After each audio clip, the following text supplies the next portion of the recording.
पुढच्या बातमीकडे वळूयात। पुणे अश्लील कृत्य प्रकरणी आरोपी गौरव आहुजा पोलिसांच्या ताब्यात आहे। आरोपी गौरव आहुजाची ससून रुग्णालयामध्ये वैद्यकीय चाचणी करण्यात आलेली आहे आणि गौरव आहुजा आणि त्याचा मित्र भाग्येश ओसवालला आज कोर्टामध्ये हजर केलं जाणार आहे। गौरव आहुजा आणि त्याचा मित्र भाग्येश ओसवालला आज कोर्टामध्ये हजर केल्यानंतर कोर्ट सुनावणी दरम्यान काय म्हणतं हे पाहणं महत्त्वाचं असेल। कराड पोलिसांनी काल गौरव आहुजाला ताब्यात घेतलं।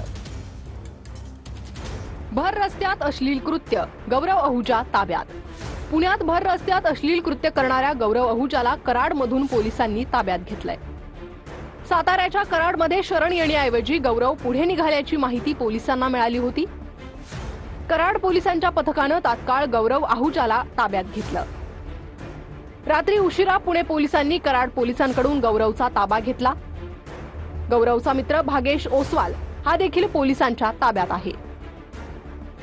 गौरवची ससून रुग्णालयात वैद्यकीय चाचणी पूर्ण झाली आहे। गौरव आहुजा आणि भाग्येश ओसवालला आजच कोर्टात हजर केलं जाणार आहे।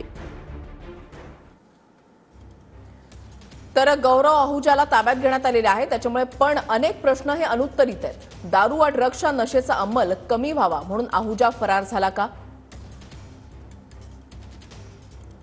18 तासानंतर आहुजाच्या रक्तामध्ये दारू वा तत्सम नशेचे किती प्रमाण सापडेल?